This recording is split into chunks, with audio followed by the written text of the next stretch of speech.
Hello, we're getting ready to come back to the second part of the session. It's about entrepreneurship, resources for starting your own business, and also specifically, I think more important actually is the mentality.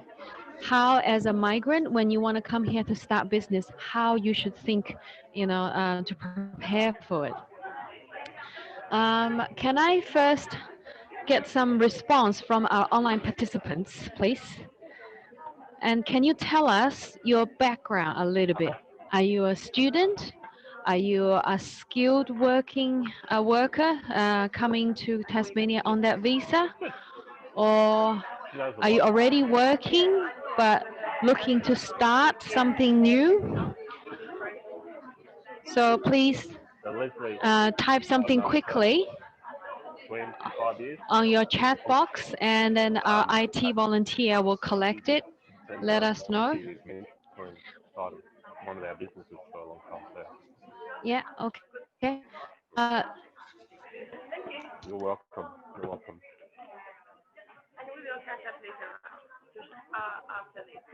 Mm. Maybe not this week, the week after. Because I have some commitments. or you're working? Are you a student? I saw accounting here. Are you a student still, or you're working?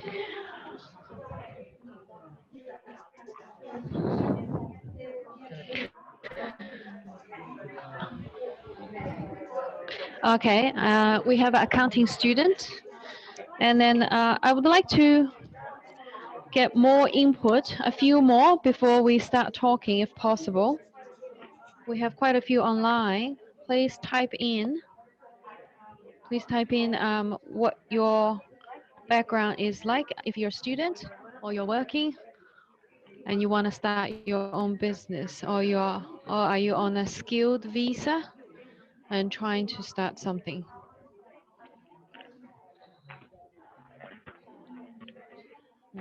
再等一下。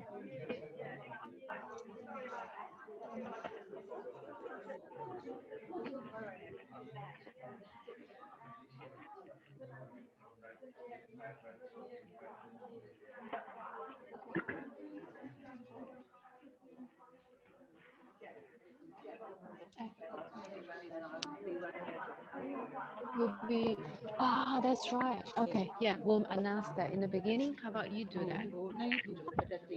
Just in the beginning, in case they go job or what club? I forgot. Job club. Okay. So we'll be looking at preparing resumes. Cultural job club. Yeah. Okay. Okay. There's another student I received. Thank you. Leadership and management, working in an organic farm in Richmond. Environmental engineer as background. That's great. Like to start an environmental consultancy to assist the soil testing in agriculture. Wow, that's really cool. Yeah, that's really cool. Thank you. Thank you for sharing, Carlos. Um, okay, that's good. We can get started. Okay. Like that, we'll get started.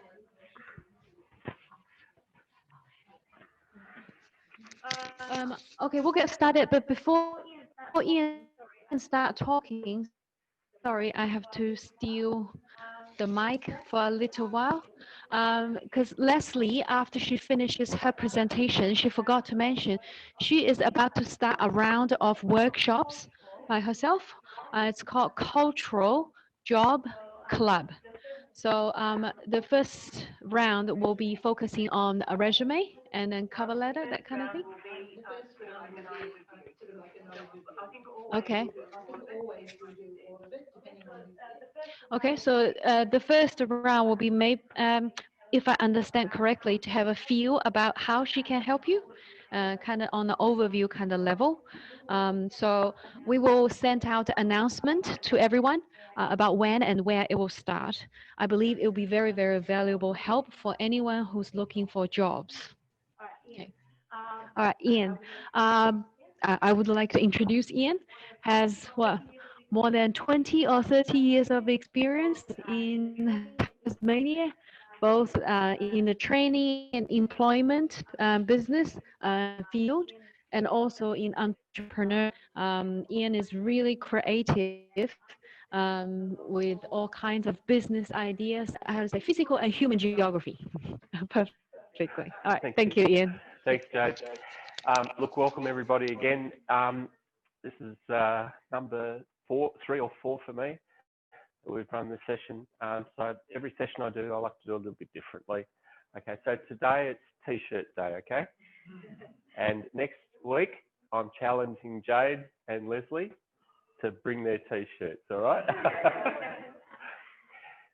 One of the things that makes us different is, you know, we bring our own personality to whatever we do, whether it's to a job or whether it's to a business idea. And what I want to do is talk a little bit about some of that today. But the other thing that I would say is that we're in a year that's very different to maybe many years that any of us have experienced with the COVID period. But Australia has done a remarkable job in terms of sort of managing, you know, the COVID outbreaks and things like that. And when we look across the world, there are other countries that have done an amazing job as well. China has done an amazing job.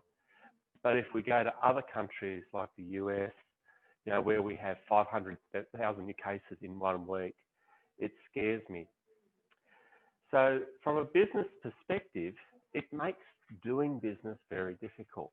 And so one of the things that I'm going to sort of put an emphasis on today, when I'm looking at sort of make a job, create a business, is looking at maybe some of the businesses that you can consider.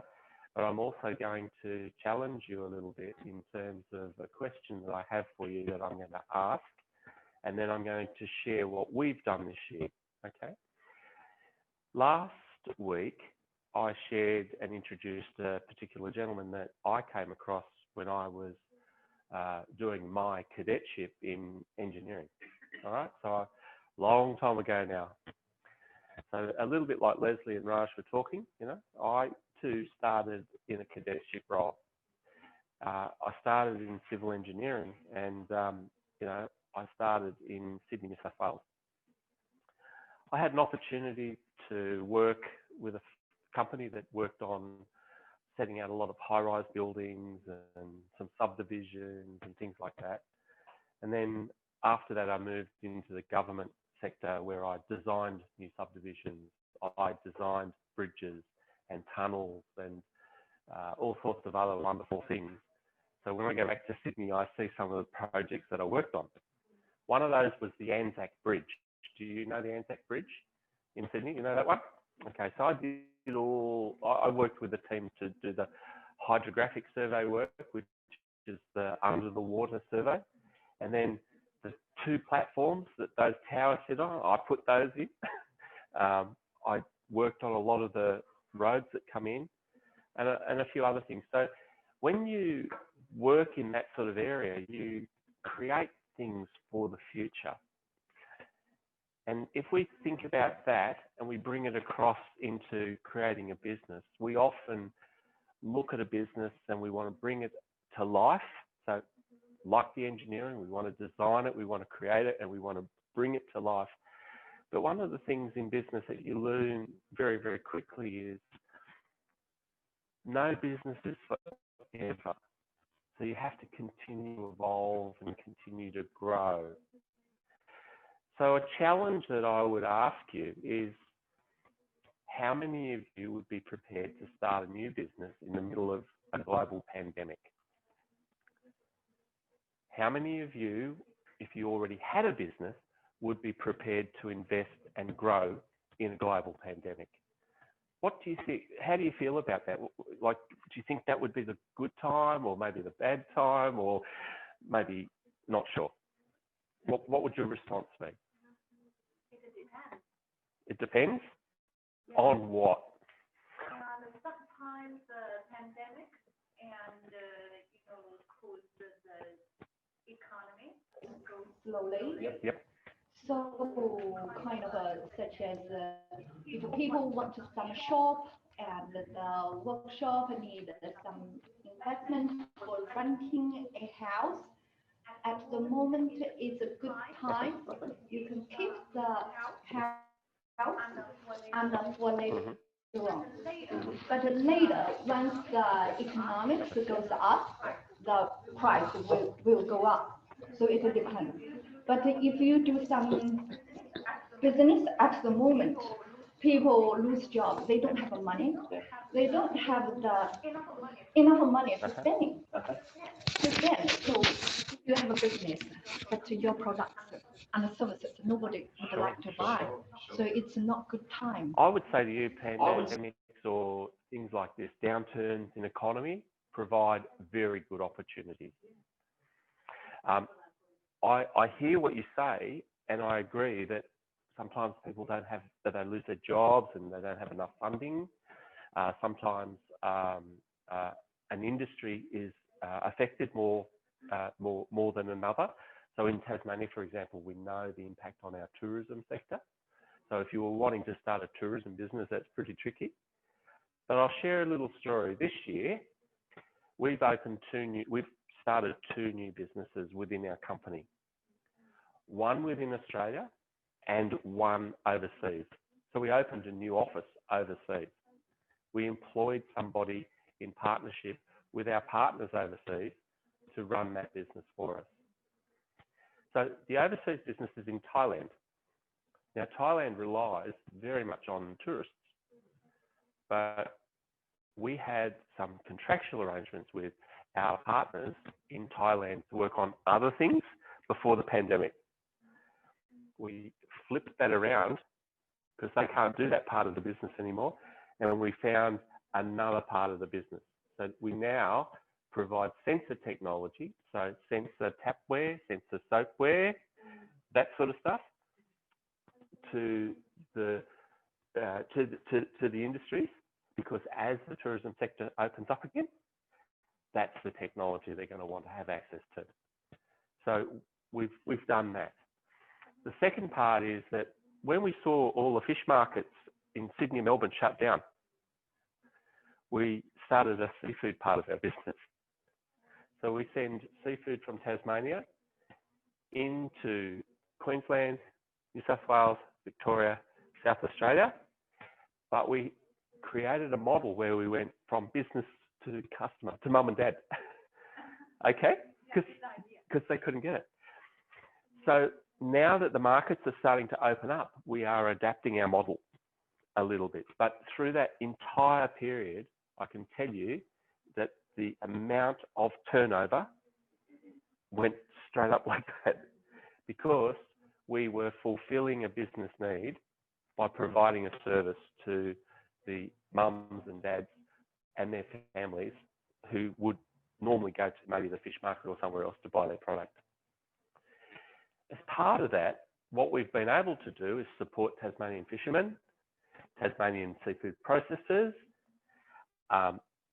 We've maintained all our staffing, so our staff all had something to do. So in effect, we grew our business significantly in the middle of a pandemic. But you have to, as Raj said, that's why I was keen for Raj to be here.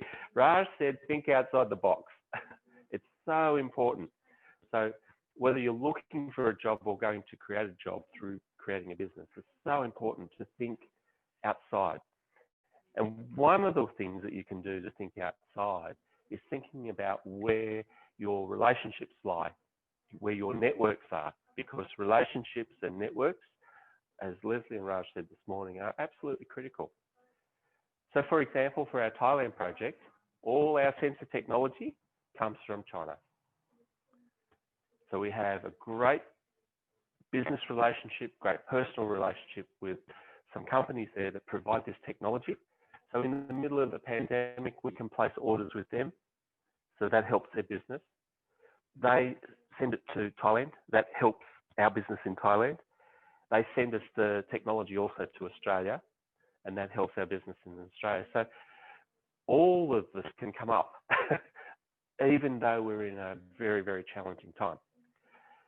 we could only do that because of the friendships, the business relationships, the business networks that we have built over a long period of time. So they are the core and they are the critical things in any sort of business development that you might choose to go for. The other thing is that you might have skills. So we heard this morning, you know, maybe I'm an engineer. If I work in aged care, you know, how can I use those skills? How can I? So, I mean, Jade introduced me in a very nice way, and I thank her for that. Leslie and I have known each other for more than 25 years now, and we've worked together for a very long time, so we know each other. But how many areas of study do you think I've had to do? How many formal areas? And then I have all these lovely informal areas, okay? So every 2 years, I would do a new qualification. Since different fields every 2 years? So, yeah. So broadly, I have qualifications in engineering, computing and information technology and information systems, education, economics, construction, but aligned to the engineering field, and design, aquaculture, okay? But I can't grow anything, all right? If I plant something in the ground, it dies. So what I'm saying is that over time, I have embraced education as a way of informing myself. Over time, I've been really blessed to have many opportunities, which I reach out and I take, I accept. Sometimes you're successful, sometimes you're not.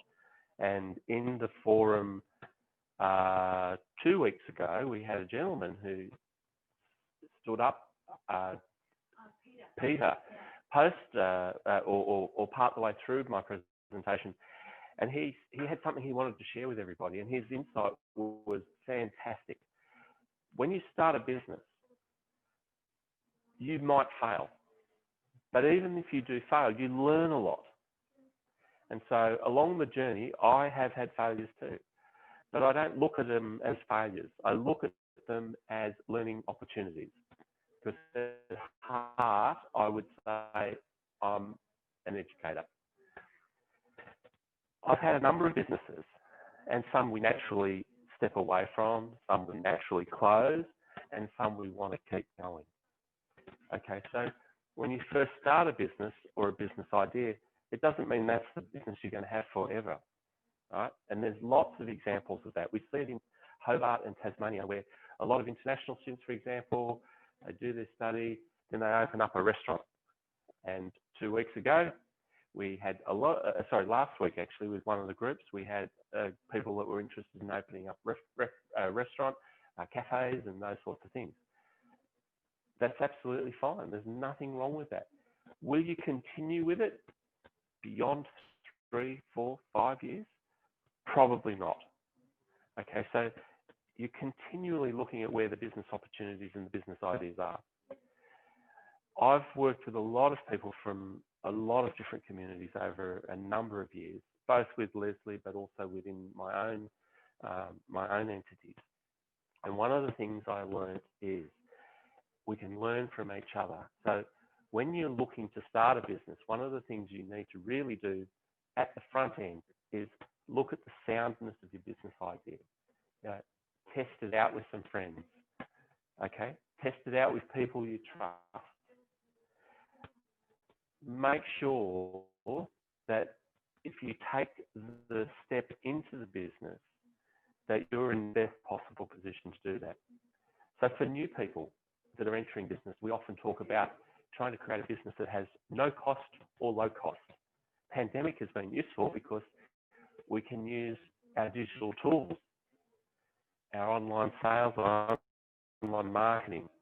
We can create online businesses during this period, for example, and we've seen a lot of examples there. So for those of you that are from overseas and from other countries, you have networks back in those countries, family, friends, friends of friends, and it's amazing from a trade and investment perspective where some of those opportunities lie. in Tasmania, you have your own local community networks and your own connections, you know, whether they're within your own community or within the broader Tasmanian community. They are also part of your network, part of your relationship. So I have a slide I'll bring up in a little while where we talk about some of the key things that I think are important. Just wanted to share some idea I had, crazy. Innovative, you can call. Tap into your saying that the pandemic made us wanted to think more on online business, different model. Is it possible that, for example, they get divided smaller, and then the rent goes less, and then people can take on, and then because they have online platform, they need the less space, and then people can even divide front and back for different rent, rates. That could be, an approach. It's interesting because Leslie will remember from some things that we've done in the past where we've seen commercial shop fronts, for example, where they're having trouble finding someone.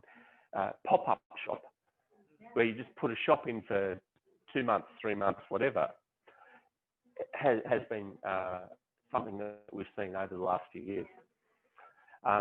One of the challenges is that the physical shop has quite a lot of cost.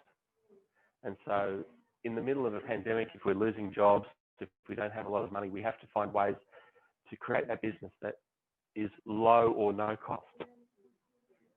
So you can be innovative and share the space subject to any formal agreement you might have, because when you share the space, sometimes there's different requirements for the different service providers based upon the law and the legislation, the applicable use for the building and so forth. Sometimes you can create strength and you can get a team to get, a group of people to come together, and it reduces the rent. But maybe people come in and eat some food here, maybe they buy some product here, so you can get what we call complementary interactions happening. So the idea is good. Overseas, I've seen this done really well where, so I guess if you can imagine, so Leslie, from her experience in the Middle East, for example, my experience and reflection is more in the sort of South and East Asia area, but you could, if you had a certain style of shop front, create a little mini bazaar, for example, where you actually just have very small spaces offering something. So each part of that space is a business in and of itself. And if I haven't got what you want, and I know someone that has, then I can run down to the end, get what you want, bring it back. I make a bit, they sell something, and you get, as the customer, you get what you want. Yeah, Leslie. Oh, thank you. Another thing that happened in Australia a while ago is hairdressers and beauty people. Hairdressers actually having a whole salon definitely costs a lot of money.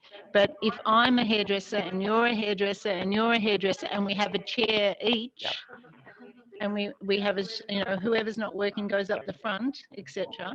Or if we have another person who comes and does the nails or does the massage at the back, etc. The thing that's really important to get, though, is that Australia has many regulations compared to lots of countries that migrants come from. So a lot of that stuff, it'll be the owner of the business who actually can say things, but I would check everything out with the local council, because sometimes you actually have to put in special plumbing. You have to have, you can't just use any shop as a restaurant. You actually have to have separate plumbing for things, etc. So it's really important to do that sort of checking before you do. And the other thing is business premises. It's very unusual to get less than 2-year lease. Okay, especially if you're new to the premise. So it doesn't mean like if in 6 months you find out that you can't make it work, you can't get out of it. You're still paying the money for the rest of the time. But besides that, the person who owns the building has to approve of the people who are coming in to take over the lease. So sometimes they don't want that other person to come in. They wanted to be only a certain business that they want in that place. Or they might say, you can take it on, but you actually have to do blah, blah, blah. As in, you know, you might have to upgrade the plumbing or whatever. So you have to be prepared to do that. And when you look at the actual lease agreement, sometimes you have to pay for a whole lot of things that you wouldn't necessarily think that you normally have to pay for in a rental premise. So whether it's rental or lease, it's really important to understand exactly what's written there. Because what would I say? The protections are actually on the landlord side, not on your side in lots of cases. So the thing I would add to Leslie's point there is that sometimes, particularly if you're looking at pop-up, you might be able to pop up a shop with 1 or 2 or 3 other people, and you might be able to try it. So you might be able to get a short-term lease. So again, it's just being aware of some of the variances that we have in Australia. But you might be able to get a short-term lease and give it a try. So for example, you know, the shop's empty for the next 3 months. There's nobody coming in. Maybe you can set up and you enter into a short-term agreement.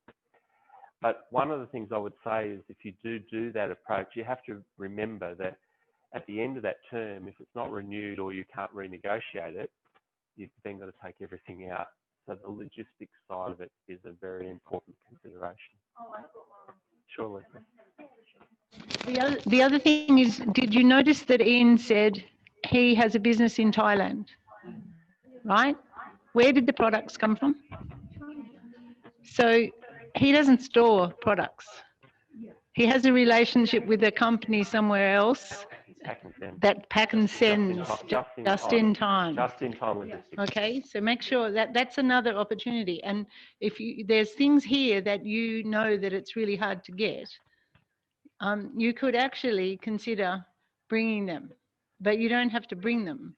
You get them to send them to other parts of Australia and stuff as well, because many people who are here now in Tasmania have lived in other parts of Australia, but sometimes they've just come here directly. So think about that as well. And the idea, it doesn't have to be really big to start with. Cooperate with the supply chain. Yeah, Yes, yeah. that's exactly right. So one of the things that I speak about in my sessions, so I'll bring it up now because Leslie's raised it, is I talk about a small target. Have a small target. You know, what do you want to achieve in the beginning of your business? And so often we'll say, for example, how much do you want to earn in the next 12 months? Because most of us can relate to the money. How much do you want to actually earn? So we create a target, and then once we know how much you want to earn, then we can test your business idea to see whether it will allow you to achieve that target. Because you might have an idea, and I'll give you an example. So last week we had someone who said they wanted to create, was it last week or the week before, but I know the person, so I hope they don't mind me sharing this. But they said, we want to create $50,000, okay? And they shared with us that they had achieved that already, which is fantastic. So the target can be small or it can be bigger, but it has to be achievable. It has to be something that's realistic. Okay. And how good do you feel when you achieve your target? So that's why we say small target, because from the small target, you can get a bigger target. So in our business, for example, in the seafood side, we had no idea what it was going to look like, but we saw an opportunity. Okay. I can tell you that we achieved our annual target in 3 months. So now we have a new target. Okay. So our problem, if you like, is where do we invest next? Because we have money in the bank because we achieved it. What do we do next? And so we're now looking to bring new product into that marketplace. But we're not just wanting to bring product in that everybody else does. Okay, we want to bring product that gives us a good return. So we're looking for what we call higher value product. Okay, so product that people want that maybe they can't get necessarily unless they buy from Tasmanian supplier. All right, So as an example, in Tasmania, every year we have a squid season, okay? We have a very strong long-term relationship with a couple of boats, a couple of fishermen who go fishing for squid. We can't buy everything they catch. We can't order so many tonnes because they can go fishing and catch nothing. Or they can go fishing and catch a lot. Or they go fishing and they catch the average amount.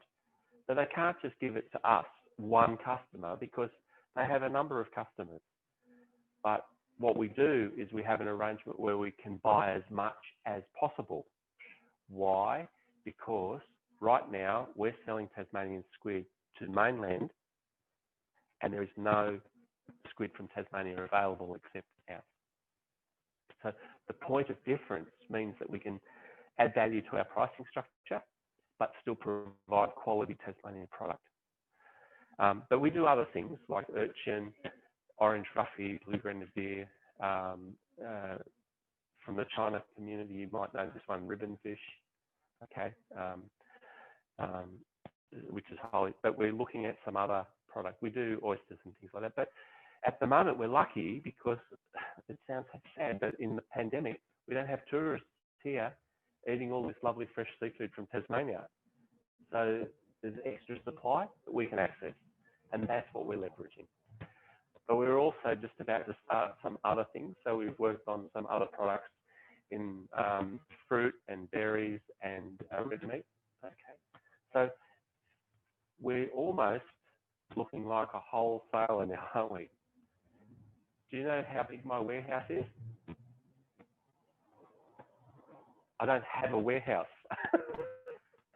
All my product is stored at the various processors because we have a relationship with the processor, because we have supported the processor supported us. So remember my statement, I look for low cost, no cost. Okay? So we are not spending anything on storage or warehousing. So as Leslie said, just in time works really well for us, but we also work with suppliers, particularly processors who have a capability to store for us short term, and also then we work in with all the freight and logistic companies. Yes, Leslie. I just wanted to talk about the fact that you don't have to always get the money up. You can get the money up front. Oh yeah, sure, yeah. So yeah, okay, I'll do that now. Leslie's prompting me a little bit because we've kind of seen each other for a little bit on these. So one of the challenges in any new startup business is cash flow. Okay, so you start a new business. How do you ensure you have enough money to pay your bills when they become due? Okay, so anything in the fresh area, so seafood, agricultural products, those sorts of things, our customer pays us upfront.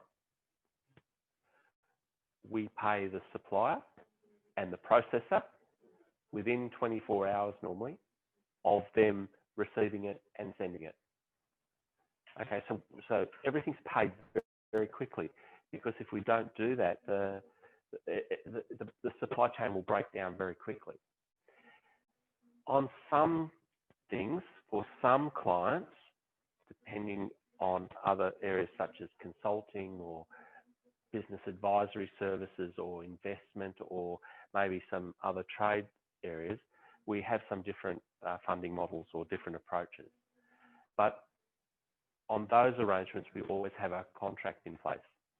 So the contract says what we're going to do, what they're going to do, what our payment terms are, what our arrangements are. So we have a formal agreement in place so that we know what our responsibilities are and they know what their responsibilities are.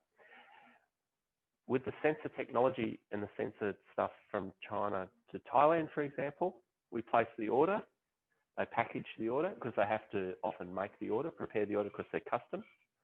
Okay. We like to pay them before they send it. The reason for that is because we want to maintain a very strong relationship with them. So we just entered into a new arrangement with a new supplier for a particular product this week. Okay, And we've already said to him, the moment you drop them off, even before they're all processed, we'll pay you. Okay? So it's almost unheard of, but having that as part of your business, we call it business acumen, so a bit of your business approach, okay, builds trust and confidence in your suppliers, because the pandemic will pass. Supply will become difficult again. What are we doing in our business? We're trying to build a relationship, concrete, make it really solid for even when the pandemic is finished, okay? And I'll give you an example. One of the products is honey. Last year, could not find anybody to give us large volumes of honey. This year, we have 2 honey suppliers from Tasmania, and we send a lot of honey out now because the tourists are not here. The tourists are not buying the honey. So we have supply. And in business, you have to adapt to supply and demand. But at the core of it, you have to have a really solid business model and business case. And so I'll go back to the point I made at the very beginning. If you have a business idea, it's important to test that idea out. We say, dip your toe in slowly. Don't jump in because you might drown. Dip your toe in slowly. Try it. As Leslie said, start small, try 1 or 2 products maybe. Remember, product or services are the 2 things that you are able to commence a business with. Online is fantastic, but if you're going to move online, you need to make sure you have good advice, good people to guide you. So for example, if you're going to accept payments over the internet, you need to make sure you use a secure service. You need to understand that if I'm in Australia and I'm selling to Thailand, what currency am I selling in? So our overseas stuff is all done in US dollars. My preference is to do it in Australian dollars, but there's some currency challenges at the moment. So if we're paying China, for example, we have to pay in US dollars or Chinese yuan.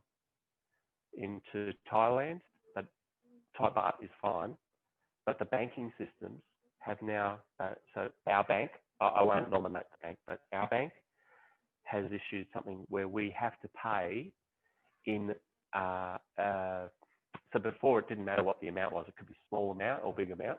They've set a minimum amount now. So the minimum amount they've set is 1,000 Australian dollars. So we cannot send anything overseas in a transaction that's less than 1,000 Australian dollars to Thailand. So you've got to be aware of what the rules are in each of the countries or that you might be doing the work in. I'm thinking about you can provide a job for the people who lost their job during the pandemic. Like you, let's say you establish a seafood product that you can send a mail name, and people who lost their job can sell it to their neighbor.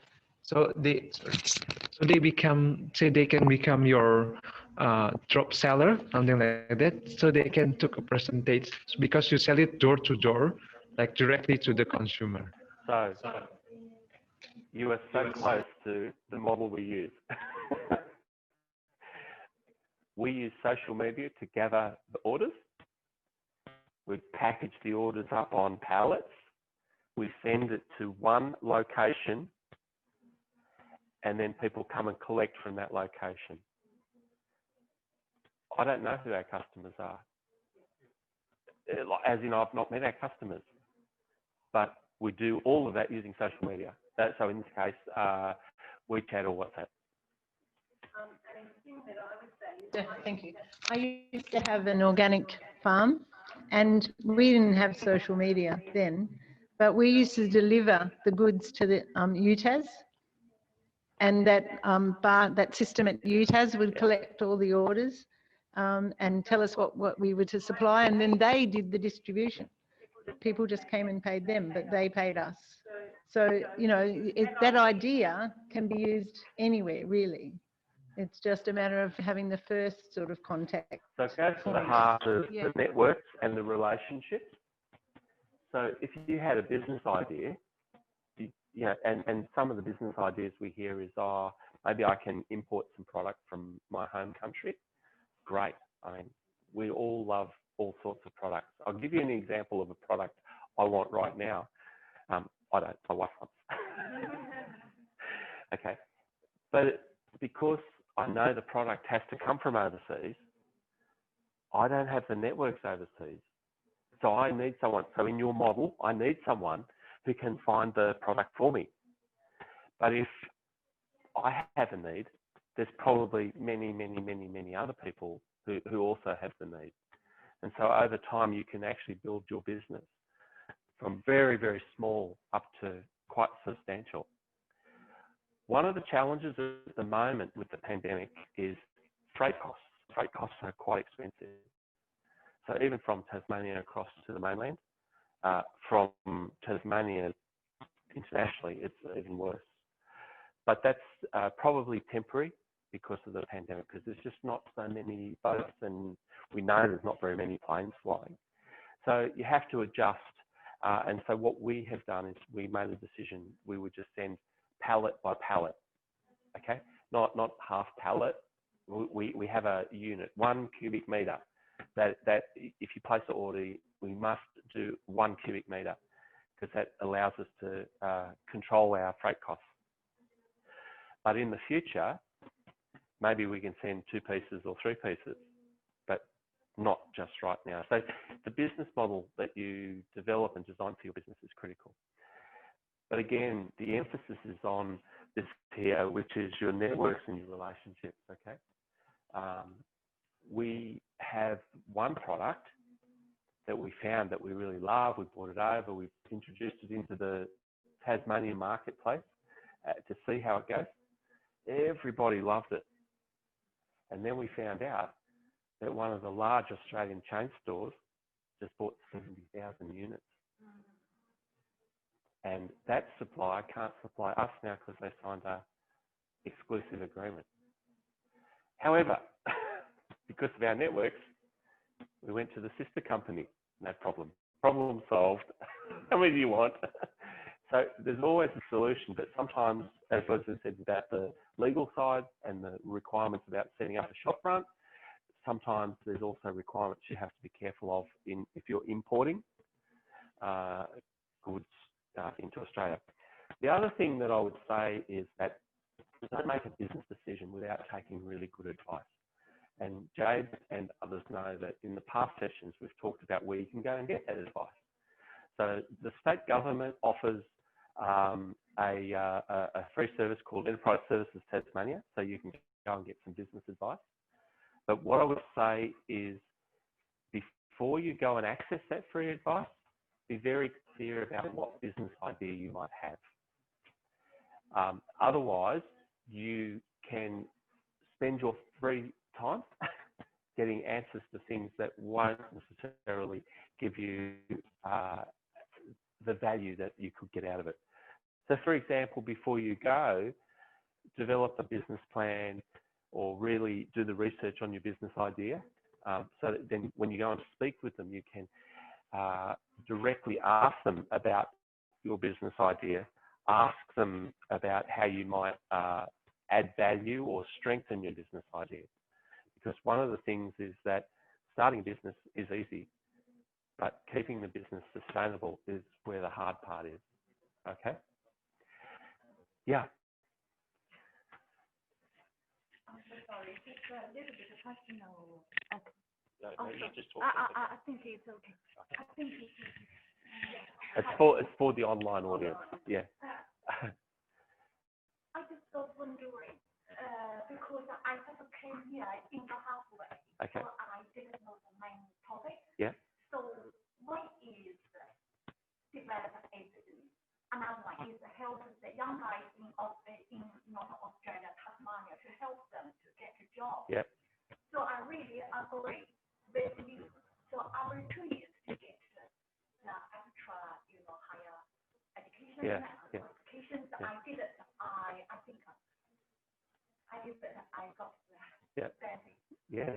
During coronavirus, I did 2 studies. Yeah. So one is individual food, another one is dental assistant. Yeah. Job. Fantastic. The moment area? but it's not my.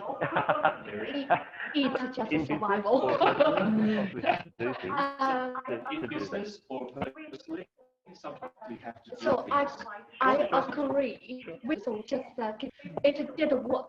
So I got a full-time job with dental assistant. So it's very good. So hopefully, because in Australia, if you want to get a job and the step to survive will come after that. Because if you don't have the cash flow, it doesn't mean No. I'm a failure in developing a business. But Yeah. my background is about economics, Yeah. and I did this consultation, but came here. No. We would say you're very brave leaving your country to come to a new country to start We again. would say you're very brave in your country to come to a new country. So my question is, so for the career, get us to identify where to get job and how to get the job, such as in Australia, we need the certificates.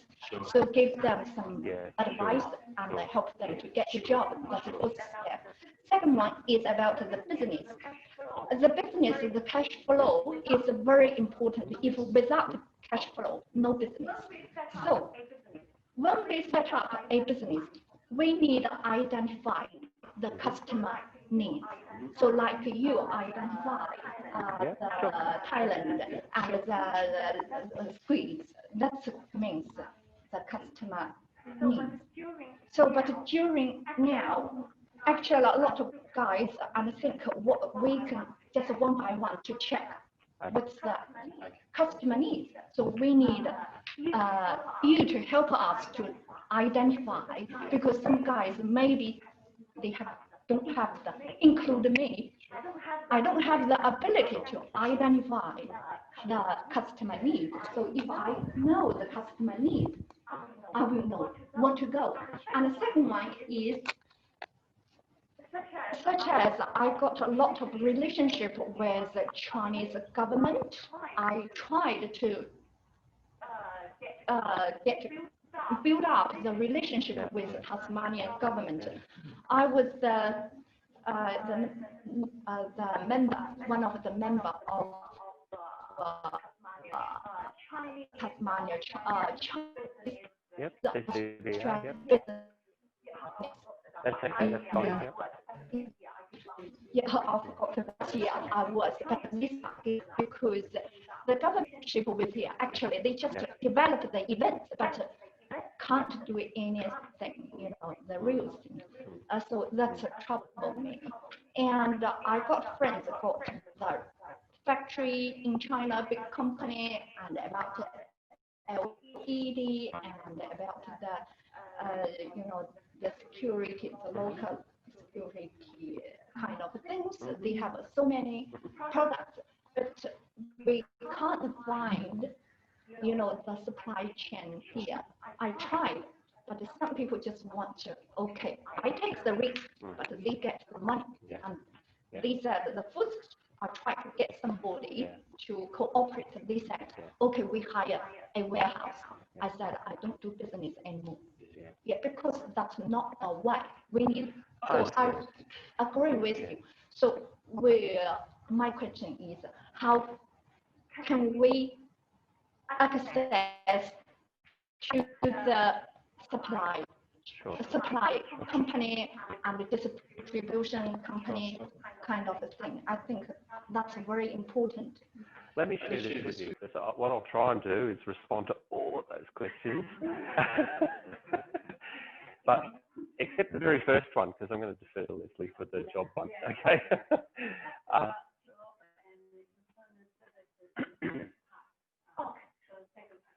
So, yeah. But what I will do is say this, that in any business, if you're starting a business, you need to have what we call the value proposition. So what value does the business contribute to the economy or to the local market or the local consumer or whatever it is? And is that contribution, is that value going to be enough to sustain the business and give you the cash flow. So one of the reasons we say in say the agricultural product area, we take the money up front so that we can pay everybody in the chain very quickly. So the customer gets the product very quickly, the transport and logistics is paid very quickly, the processor is paid very quickly, and the supplier is paid very quickly. And the reason we do that is because that's how we keep the supply chain strong and healthy. Like you, I also am a member of that organisation, but I'm also I hold an honorary position with another association where I'm a business advisor, okay? And I've worked with that organisation for a number of years.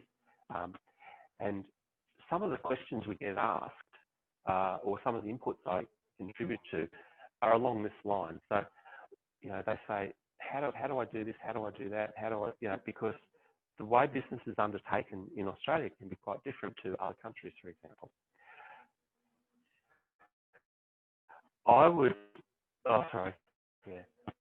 say that I would agree with you, and it disappoints me greatly when someone puts their hand out for to shake it in one hand and then puts the other hand out for the wallet, okay?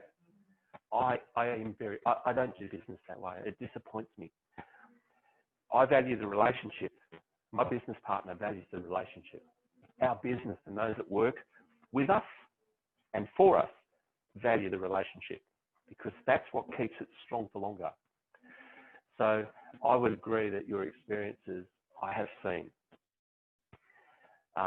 And I would also say that personally, I get disappointed by some of those experiences. And one of the things that I see a lot of, and I had this conversation before I came here this morning with somebody who was making some broad statements, okay, about a cultural group, okay? And I had to correct the record because it's not correct. We should value difference. We should respect difference. You have your channels, I have my channels. You have your networks, I have my networks, okay? So my business partner, we have known each other for about 18 years, 17, 18 years. We've only been in business together for about 6 or 7 years. His networks are very important to me, and my networks are very important to him. That's what makes for a very good business, okay? So whether you start as an individual or whether you start as a small team, you know, with common goals, your networks and your relationships are so important. So I am standing here listening to you going, we need to have a conversation. That is the opportunity. Now, I'm not sitting here going, oh, give me your money. I want to have a conversation with you. I want to learn about you. But I would say that of many people I meet. And there's people from the various forums. We've met with them outside of the forum. I've met with them outside of the forum. We do some things because we can.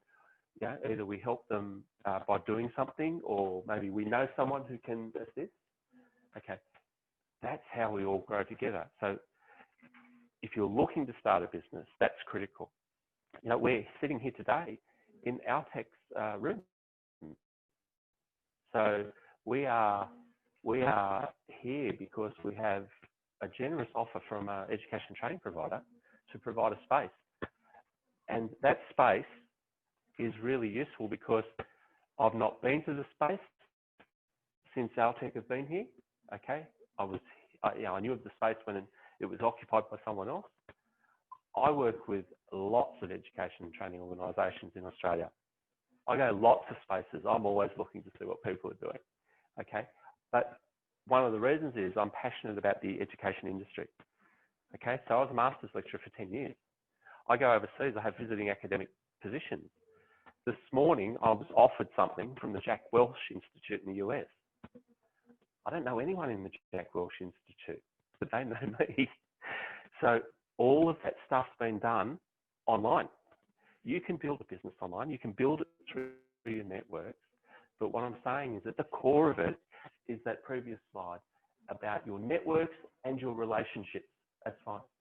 Relationships and networks. But you've got to trust them. Sorry, Jade. Sorry, Ian, I want to jump in here. Maybe can I just pinpoint something the lady said about, how to get to know the supply and distribution chain. I guess her point comes from, how do I get into touch with them when I'm new to this place? And you were emphasizing on how to maintain a good, but how did you find them in the first place? Just like I said, I want to get to know this lady and I want to learn what she knows. So you go to a function or an event that you share an interest, then without the agenda, look, you Jade, get to know each other first. I mean, Is that what it is? I've been in Tasmania 31 years, okay? So Jade and Leslie know the story. I came from New South Wales. I came down here. Interest rates were 20%. Not 1% or 2%, 20%. My wife was 7 months pregnant. I had no job. I had a block of land, a car, and 2 dogs. Okay? Hang on a minute. That sounds crazy, doesn't it? But my point is, I came here, Jade, I knew nobody. Nobody. And as I shared in one of the other forums, it takes about 2 years to start to build your networks and build your relationships. Over 31 years here in Tasmania, I know a lot of people at all different levels.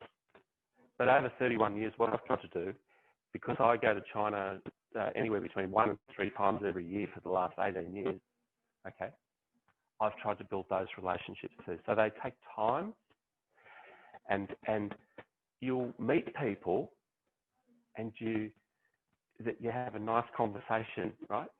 2 years later, they send you a WeChat or a WhatsApp message, or they give you a call, or you run into them in the coffee shop, and something happens magically. I can't explain it. I have so many clients that come to us who I met 2 years ago, and they come and they're ready. They have a need or they have something that we can help with. So a lot of the time, the help, Jade, we give is an introduction, or perhaps if you want to know about how to bring something into the country, how to send something out to the country, we share our experience. We're not the experts, but we're happy to share our experiences. And I think people value that. And we have a bit of an expression, we value our friendship above all else. Okay, so our focus is on the friendship and the quality. It's not a focus on the money. So it's a very different way of thinking. Sure. Means you have to give in order to gain. That's right. Ian, can I jump in here to use the profession we elect from the online participants?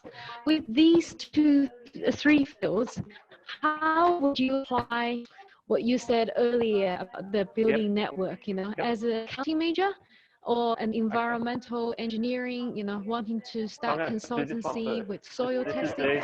And the last is about architecture, yeah. This is the easy one. Okay, so for many of you, you go, how does that fit in the real world? Okay, so in our business, we've secured a license for a research trial. Okay, now that research trial is in an agricultural area. Okay, and I'll tell you what it is in a sec, so I'm not being secret. The license cost us nothing. The process was painful, but the license cost us nothing because it's a new industry for Tasmania. I have land, or we have land, but we don't know what the quality of the soil's like. We don't know what the growing conditions are like because we're not farmers, we're not agricultural people. So we could take advantage of someone that was trained in the environmental science area. And I'm going to use environmental science as opposed to environmental consulting engineering, okay? Because there's a number of things. So I trained initially as a civil engineer, so I understand, soil testing, types of soils, design and construction contours, flow of water, all of those things. So I understand that area quite well. But we're doing a trial this year in industrial hemp, okay? So not for smoking, but for other use, okay? And we're doing the trial, so a small trial, 1 hectare trial. So we already have somebody who's got a very similar background, who we met this week through his mum, who's here in Tasmania because she can't leave. He's just graduated, okay? And what we've said is, we'll take you along. You've got background we don't have. And so what we're going to do over the trial is going to build a story. So it's good for him, and it's good for us, and it may be fantastic for the future because they're the skills we need. We need people who have the appropriate understanding. The other side, sorry? You know the answer to this. So how did we meet? 3 sessions ago, I think. 3 sessions ago. This person's mum came to one of those sessions. Okay? So that's networking. All right? We didn't know each other before then. Okay? But and this particular student studied something that's very different. They studied in the agricultural science space. Many of the students come for leadership and management, accounting, finance, IT, those sorts of things. This student studied something different. And we're just having a conversation, and all of a sudden, we can exchange some of our ideas and some of our thinking. Yeah, I think the most important thing about networking It's not just going there. Right? You have to actually talk. You actually have to go up and speak to people. And I know for some cultural backgrounds that's really hard because you actually think you have to know something before you actually open your mouth. Can you give us examples of your openness? Yeah. So Leslie, can I answer that? Yeah. Okay, so I said to you I have visiting academic roles into different universities. So I've done most of the major universities in Chennai, in southern India. I've done quite a few in China, okay, but I'll share one from Donghua in Shanghai. Okay. Donghua is a beautiful place, actually. The university is a beautiful place, it's just sitting outside of Shanghai a little bit. Okay, but I got asked, so I was there, I got asked to speak to a group of students. And a few of you may remember when China introduced its online tax system and Australia introduced its online tax system. So anything over 1,000 Australian dollars, you pay GST for, right? Okay, and in China there was a reciprocal piece of legislation brought in. So what I was asked to do was present to a group of students and present on the differences between our 2 countries. How many different nationalities do you think are in the room? I'm in China, 27 different nationalities studying at this China-based university. To this day, I'm still in touch with some of them. Okay. Relationships. I didn't know them, they didn't know me, but we stay in touch. Okay. I didn't know it back then, but Professor Wang, who invited me and made me some very generous academic invitations. What do you think his discipline is? Textiles. What do you do from hemp fibre? Textiles. I'm already having conversations with him. A relationship I didn't know where it would go. I was happy to share what I knew about Australia. So my academic background, I have a couple of disciplines, but one of them is e-commerce, and that's why I was asked to talk about the electronic commerce differences between the 2 countries. So one of the interesting things was that I was happy to share. I had no idea how many different nationalities were going to be in the room, but they were from all around the world. And I remember one lady looking out. So I'm in the China-based university, looking out, blue eyes, blonde hair. Where do you think she was from? Russia. France. Oh, textile, yes. France. Yeah. Her Mandarin was fantastic. But she could speak not one language, but 4 or 5. She's now in Canada. She's now in Canada. And recently she posted something and she's in Canada speaking in Mandarin to her China-based colleagues and friends, okay, in a video, okay. So what I'm saying is that your relationships can come from so many different places. But if you don't participate, which is what Leslie's saying, you need to go and talk to people. If you don't... in your mouth. I mean, smile first. That's going to get you in there. And then just open your mouth. Yeah. And if you're worried about English, Yep. or You know, I don't speak very well. Really great empathy for you. Yeah. and you get started. And people love to, who are successful, love telling other people how they did it. Yeah. Like it's one of the things that people say, if you pay thousands of dollars for consulting from somebody to start a business internationally or whatever, they'll say, talk to the people who are successful because they love telling people how they did it. So let me give you another one, and I know Jade wanted to jump in, but I'm going to keep on the roll. This last one, architectural design, okay? So we've got someone from our virtual room asking about this. Is that right, Jade? Yes. Okay. They have 16 years of experience. Okay. Yeah. So maybe we need to have a bit of a conversation because I have another company and we do development work. Okay. We've just received our development application, right? We are thinking about what we do in terms of the buildings we put on that. There you go. But along the way, because we've been talking to different architects and different people, we already may know some architects that we can introduce this person to.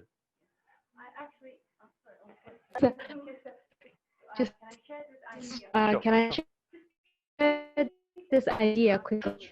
Just came from this past 2 weeks that with the growth industry, one of it identified really big in aged care, and on the other side, design architecture is passionate about retrofit people's living space for seniors in Tasmania. I can see lectures on the internet a lot about how to do that, you know, to prevent falling over, this and that. And then that can be the future for our virtual participants too. I will give you, so yes, but can I extend that idea? Our government in Australia is very keen for us as we get older to stay in our homes for as long as possible. So maybe there's a business idea for someone to look at people's homes and devise accessible solutions to the home so people can stay in their house for longer. Yeah. Again, I'll use a China reference because obviously, you know, I've spent a lot of time there, but I was in a province in where we need to be, we have to be very close to something. So we actually stayed in purpose-built retirement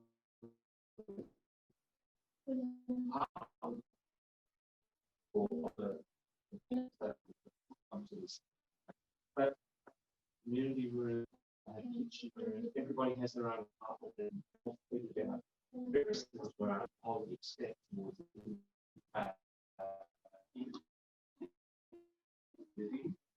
and I was studying in China, Whitehouse, all sorts of things. That was fantastic. But I stayed in one. It was great. It was fantastic. Small table, bathroom.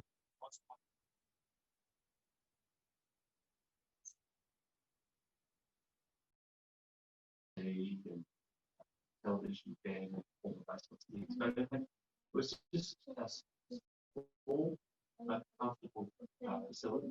And then you go downstairs, so everything is accessible, lift up, ramps, things like that. And then you have a nice common kitchen and common eating area. So what I would say is that I think the entrepreneurial idea here is no Australia's not much to hold on. Can I leverage my skills into maybe working with the Australian government's policy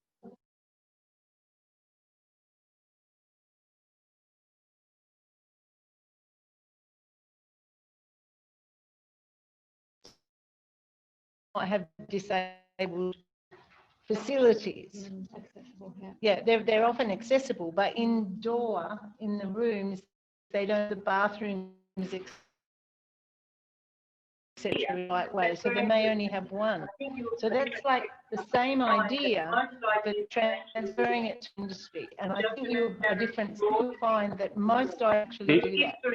It's just a matter of broadening the thought. So if for instance, the use of if you find that there's that many people, if you've got another way to do the same thing and check that out. So I'm going to make an offer here, Leslie, because we have two people from Altec here. Altec have been very generous today in the use of their room, and we thank you both very much for facilitating that. You guys work for a training organisation, okay? I run some other programs overseas, and I would love to run them here, and I would happily run them for you at no cost. And that would be to run business incubation for entrepreneur and innovation for your students, if you are interested. Because you guys, so we had a conversation about some of where the students are coming from, what they're interested in, what they're studying. What I'm saying is that as part of the networking and the relationship, sometimes we give, okay? So it's a sincere give, no expectation from my side, okay? Because I'm passionate, like Leslie and many of our friends are, we're passionate about supporting the next generation, okay? Just as Jade said, she knew who I'd spoken to. She knows probably all the people I've spoken with, and she probably knows all the people Leslie spoke with. But if we can pass some suggestions and some ideas, right, then that's great. But the people that come along will either embrace it or go, oh, that was good, or no, that's not for me, because it'll be about the individual. But if that would help some of your students, I'd be happy to run a series of entrepreneur and innovation workshops. I'm not going to drop Leslie in it now, but Leslie.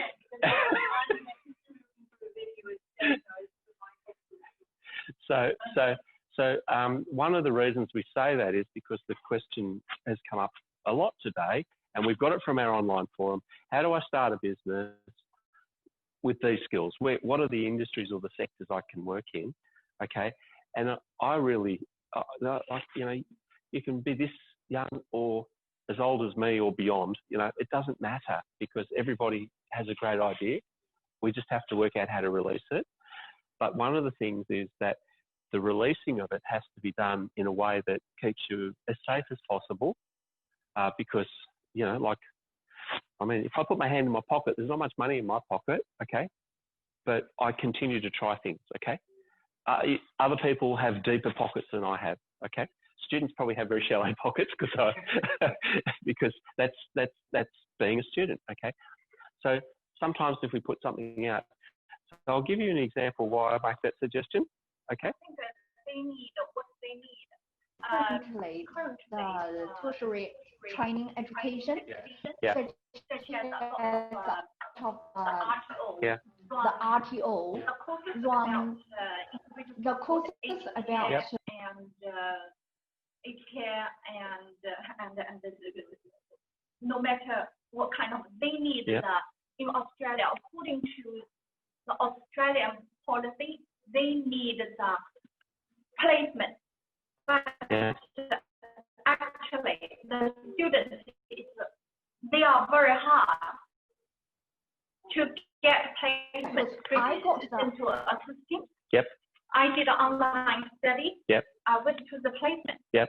They said, well, I don't sign for you. I said, my teacher said, we can just do some simulation. They said, no, not applicable. And you need to stay here for about 6 months. It's nonsense. So let me tell you this. Yeah. Do you think I know anything about aged care? Do you think I know anything about aged care? Yeah. No, I know about this much. I'll ask the next question though. Do you think I know lots of people in aged care who can help you? Yes. Yeah, I need help. So for example, so you don't do aged care, do you?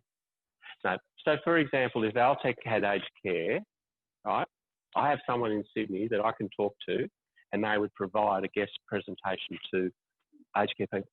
I won't tell you who it is, but they have managed facilities. They have operated at pretty close to the highest level you can. Okay, and now they're in consulting. Okay, I have another person in Adelaide who's been approached by an organisation similar to Raj's. Okay, and they are in the process of placing over time 125 people. One person, one business rather. So we know people through our network. We, as Leslie says, talk, ask. But I'm suggesting that yes, it is hard. But one of the hard things in any area is working out who to talk to in the beginning. That's the hard bit. And I would say that if you went to Leslie's program, one of the things that you'll learn is how to open the door and maybe some strategies to get in the door, because our employers have lots and lots and lots of people send them resumes. Okay, they come, they go, they come, they go. I get them all the time. Okay, I don't know you. There's no personality attached to it. So one of the things is build the relationship. That, as Leslie and I have done for others, Jade, in the last few weeks, people have had a conversation with us. We know people, and independently, we have connected those people to our networks, because that's important to Leslie and I. All right. Now, in the future, those people, if they secure the area that they want, okay.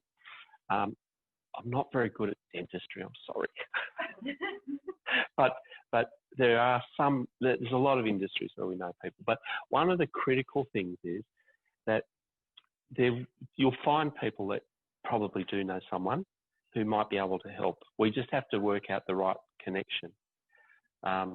You know, it's been a while for dentistry. I know someone who was a dental technician and then the dental manager for a dentist. Okay, good. Okay. No pressure. No pressure. Online, make sure that they find the placements, and don't do the online course without them saying yes, that. yeah. And it's exactly the same as what we're talking about. They're offering a service that's not actually fulfilling the customer's need. So if you don't go there and you tell other people not to go there, they won't be in the market. So I'm going to add something to that. So you heard Raj talk about the TAE today? Okay, pretty critical for training organisations, yeah? Yeah. Do you think I know anything about the TAE? Yeah. I still deliver the diploma, the dual diploma of TAE. Yeah, so I deliver the dual diploma into Adelaide for an organisation. Do you know why I do that?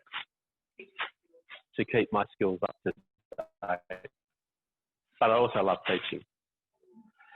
And as a consultant in the compliance area, what does it do? I get 10, 15 new students every time. They're working in RTOs, okay, cost providers, early cost providers, and they go, who do you know? Oh, go and see Ian. I'm building my networks. But that's not, I give them genuine education. That's my passion. But when they think about maybe some things they need, sometimes you think, I hope they might think about what you can bring. So yeah, but for our tech, if you would really like to, I'd love to be able to sit down and maybe have a conversation about maybe 3 or 4 sessions we could do, and we could scope it out if that's of interest to you. But that would be an extension, Jade, perhaps, and maybe something that we can point to for your program. But also, I think maybe for you guys, I can find an opportunity of business from the, you know, what we're talking about. Yeah. The placement. Yeah. Such as some students, if you would like to learn the child education, early childcare, must be diploma, and if you do the diploma, you will be eligible to open a, you know, your own facility. Home care. And then usually some RTO, they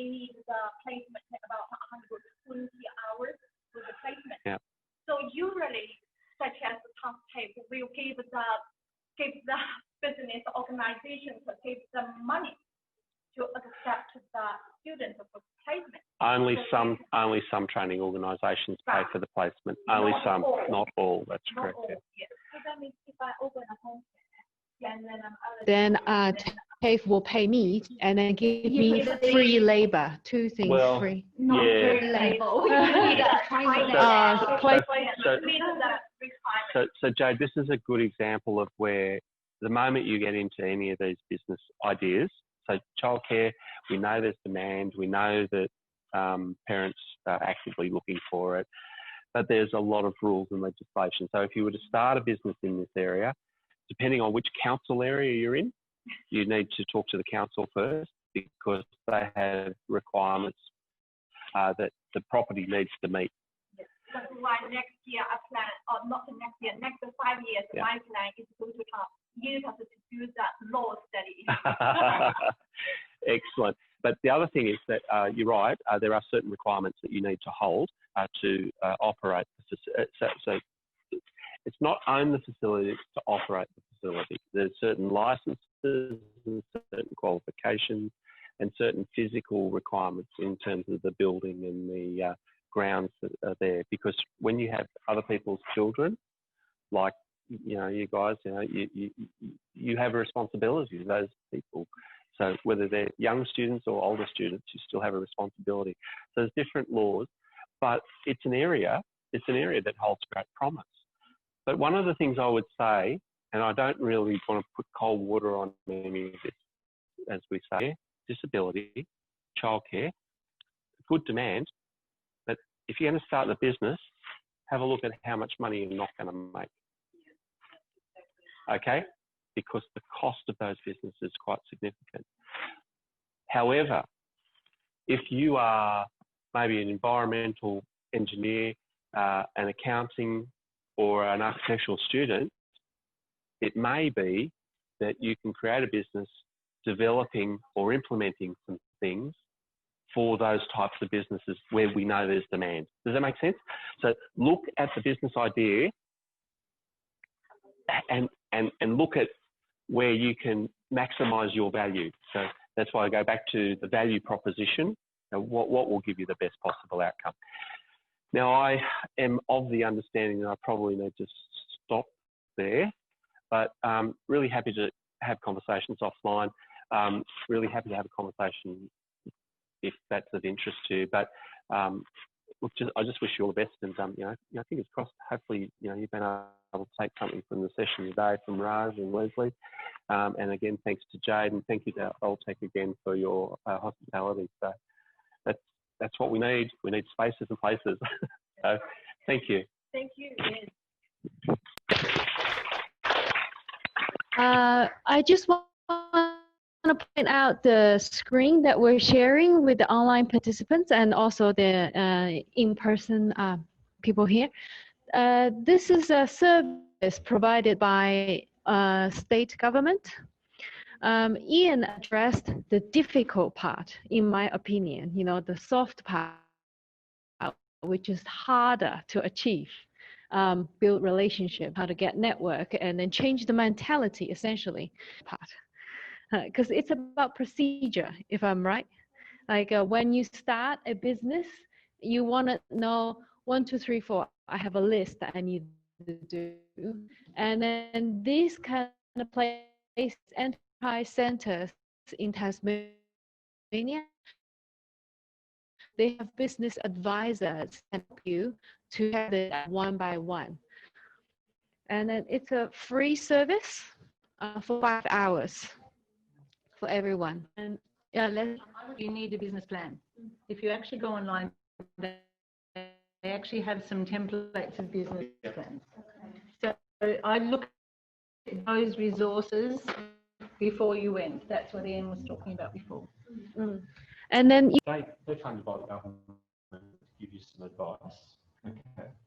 But if you prepare well, plan well, so you take your business plan first. When you go and talk to them, you'll get great value for your 5 hours because it's no cost.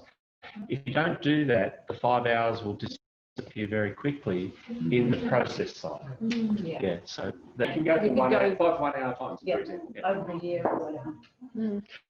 And then for different regions, if you live in Glenorchy, Kingston, or Hobart, you get to access different advisors. So you need to go to the website and then click on find your advisor and then find the corresponding one for your area. Okay, so that's just one resource we want to point out. I believe here, most importantly, is the wisdom that Ian shared with us earlier. It's about the mentality change as a business person and entrepreneur. How do you connect with the local network? What kind of attitude we need to have in order to be successful? All right. I would like to thank everyone here today, and especially Ian and Leslie sharing their valuable experiences and wisdom to us. We will have, I'm confident, we will have extensions workshop from Leslie and Ian in the future. But for now, our pilot session only have one more left. That's next week. Same two speakers, another location again. So yeah. I really want to say thank you to Leslie and Ian because last, I think before we just have a conversation together, and it's really changed my mind because for the business part, because I have already got a small business like wedding and traveler planner.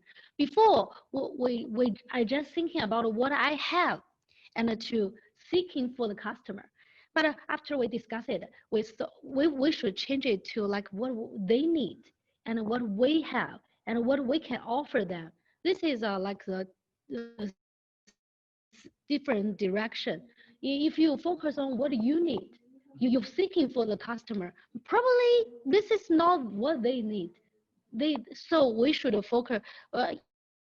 As our Chinese, I think we had a different kind of background, so we do have something to share and to to build a big company. But is this the things they need? So please focus on what they need and then think about what you have and offer them.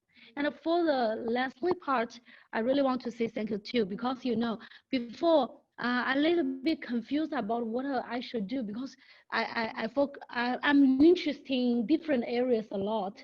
And after we discuss a lot, and I really do hope for to join the workshop too.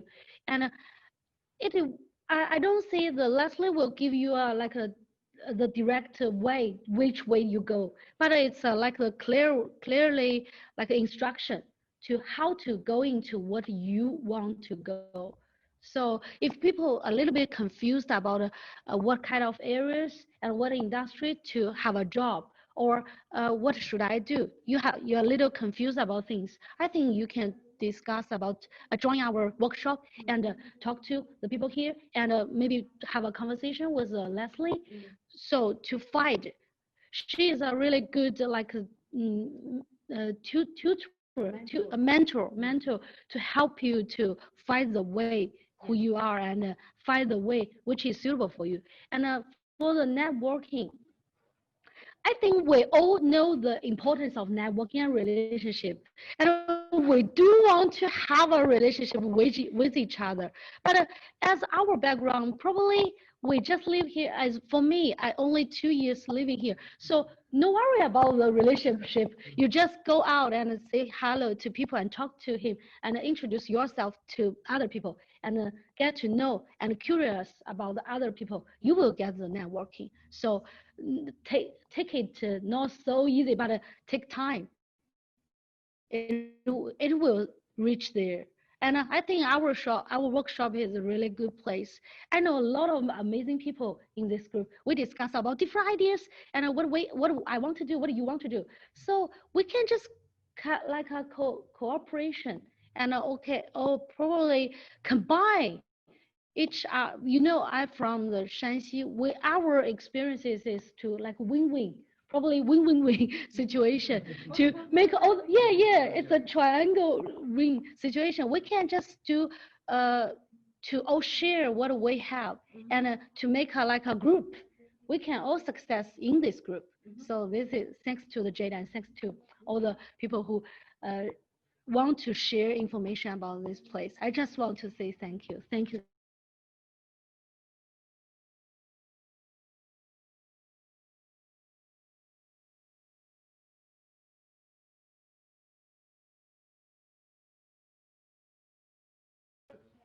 I started out in engineering. So last week I shared, last week or the week before, I can't remember, so many sessions that all blur together.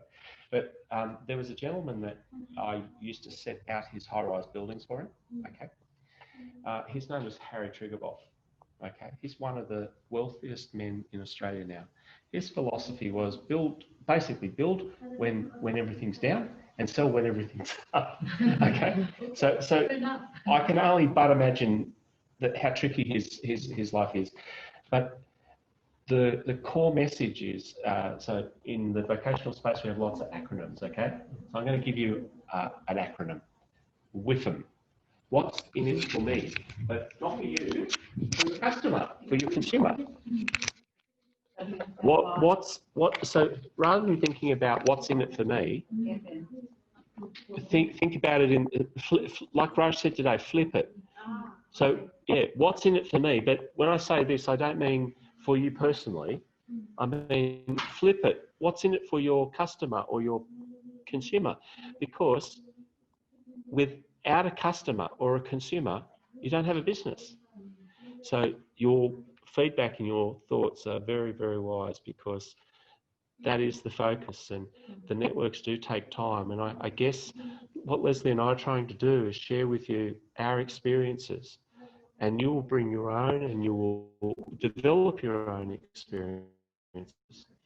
And as I said in one workshop, Jade knows, when I go back to China, my brain switches. I think differently in China. I speak slower. The really important stuff comes at the end, not in the beginning.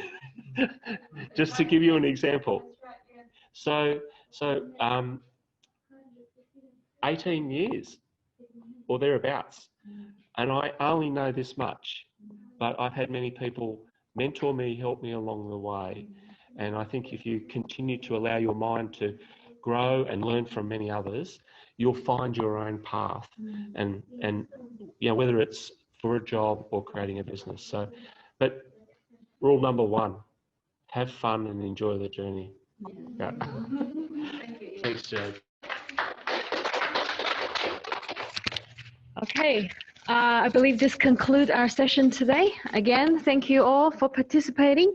For the online participants, if you want to connect with Leslie or Ian, please email us at admin@mepftas.com. Then we'll connect you with either or both of them. I'll write it here.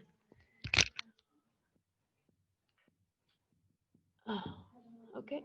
Multicultural Economic Participation Forum, Tasmania. Woo, took me a while not making any mistakes. All right, thank you. Have a good